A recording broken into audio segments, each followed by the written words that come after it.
And it seems like you've just got a swathe of legislation you're about to put in relation to this. The Online Safety Act, you're changing that.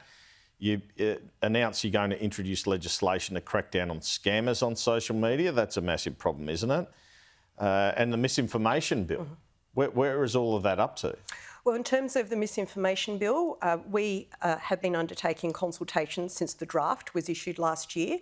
And we were very heartened by the amount of engagement that has happened, particularly with some of the key, very respected authorities who have responded and provided their views.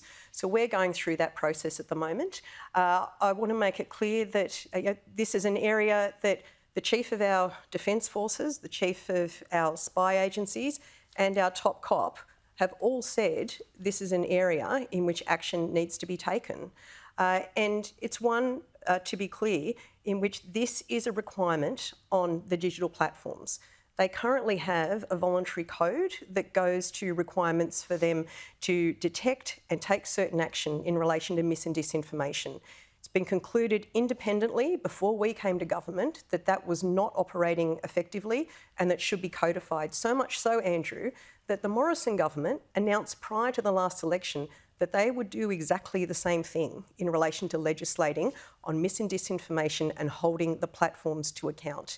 And yet all we have seen from Peter Dutton here is negativity. He switches over for 5 minutes and says that he supports action in the wake of the Wakely stabbing. I was going to say, he did say that he... Susan Ley does similar, and then we don't know where they stand on this issue. But we have been undertaking solid engagement on this. This is a novel piece of legislation, and we weren't going to just rush this into the Parliament as a bill. We've had a draft that's been out there. Well, we've been undertaking that consultation. Let me just ask you about Peter Dutton, though. He did indicate he might support it. Have you had any further discussions with the opposition since then? No, the opposition have basically ruled themselves out of this issue. And that's despite the fact that if you go to the Liberal Party website even today, they have a whole section there called Fighting Fake News. So they don't know where they stand on this issue. They're at odds with our top cop, our top spy, our top Defence Force personnel.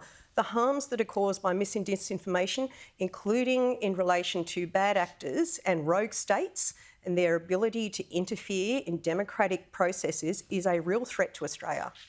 Now, Mark Dreyfus was in the papers this morning, the Attorney-General, saying he's going to introduce a hate speech bill with criminal penalties.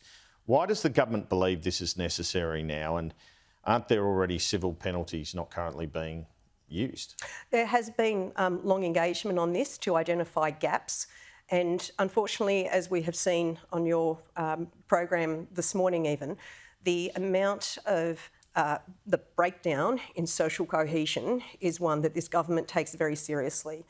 Identifying those gaps and making sure that we fill them, that we have appropriate penalties in place, and we make it clear that as a government we will not tolerate the kind of hatred and abuse on the basis of people's race or religion.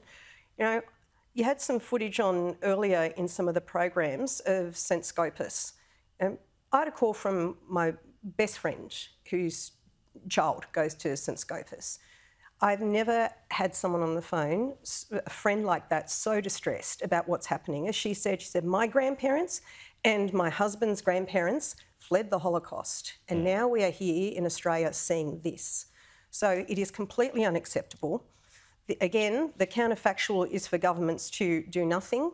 We are determined to operate not only within the AG's portfolio, but there has been strong engagement across the comms sector as well.